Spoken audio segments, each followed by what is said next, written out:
Our system of government insists on an inherent equality, an equality of dignity. A life lived in poverty is one without the resources to have the capabilities of a dignified life. Poverty is the self-reinforcing correlation between a lack of resources and a deficiency in central capabilities. That is to say, a lack of resources inhibits central capabilities and vice versa. Measuring the resources and associated threshold is complicated, and our measurement departs from standards set by the U.S. government and Robert Rector. Robert Rector's approach to measuring an individual's resources when analyzing poverty includes both money income and welfare benefits. He argues that the official poverty measure neglects a large source of economic resources that are available to the poor and therefore gives an inaccurate measurement of poor Americans' living conditions. However, it is important to recognize what is actually being measured when including welfare benefits in the poverty measure. The $714 billion spent on various welfare programs in 2008 did not help to alleviate structural poverty, but instead treated its symptoms. Thus, Rector's ideal poverty measure isn't entirely measuring the prevalence of poverty, but rather how well it is treated in America. Therefore, individual money income should be the only source of financial aid considered in the poverty measurement. In addition, non-discretionary expenses such as taxes or out-of-pocket medical expenses should be subtracted from the individual's income as they are unavoidable. Using this basis to calculate an individual's real wealth gives a clear picture of one's true ability to support themselves, and thus gives an accurate measurement of their economic well-being. Looking at the poverty rate under this measurement, one can determine the extent to which poor Americans are held down by low incomes due to various societal and structural deficiencies.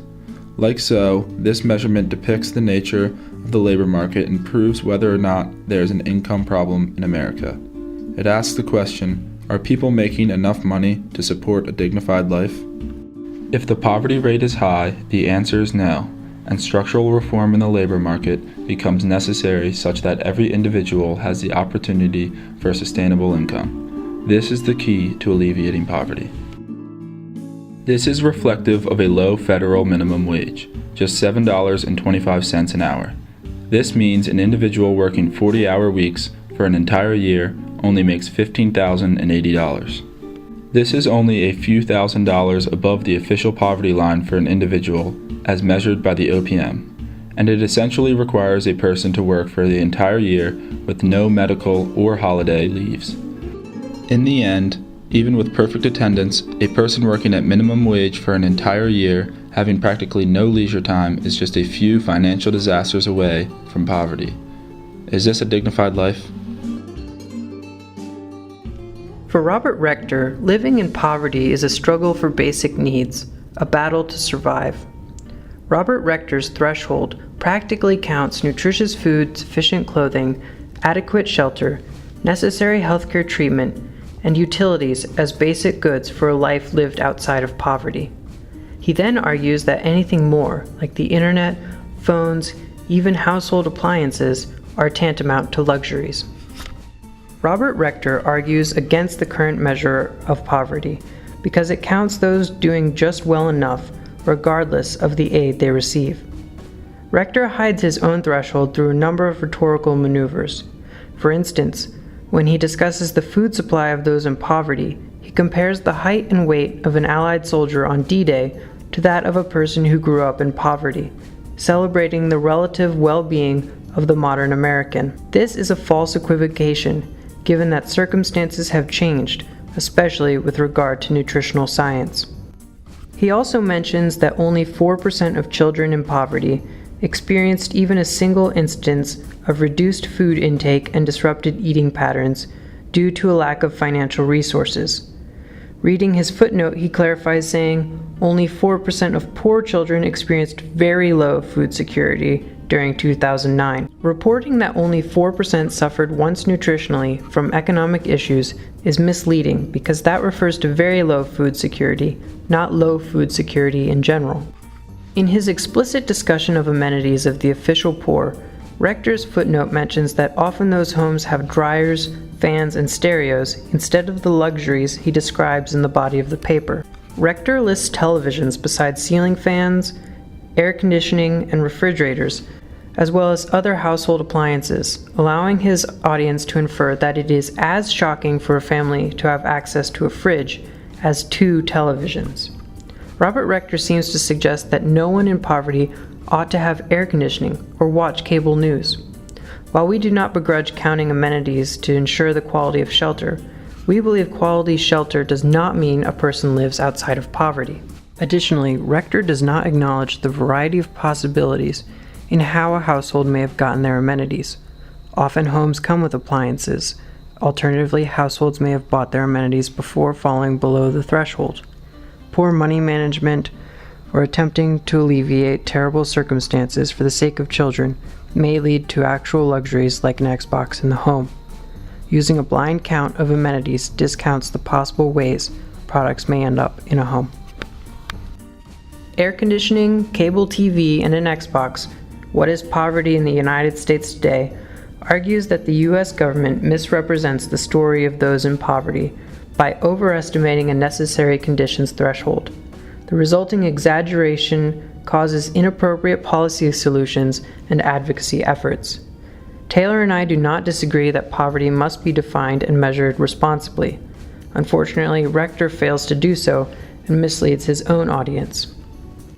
A measure of the threshold of poverty should include nutritious food, sufficient clothing, adequate shelter that contains necessary household appliances for the 21st century and the cost of a rescued pet, necessary healthcare treatment, free education through high school, and utilities including internet as basic goods. But it should also include the cost of play. Rector agrees with us that food, clothing, shelter, healthcare, and utilities are necessities. Education supports one's capacity for sense, imagination, and thought. Shelter ought to include amenities. For instance, a person ought to work in a clean shirt or wear clean socks to school. Our list includes the cost of a pet, as pets are associated with better health. Mental and physical health are improved by play, like sports and the arts. Not to mention, vital interpersonal skills are developed in such environments. To that end, it is necessary to afford every person the ability to choose to pursue play.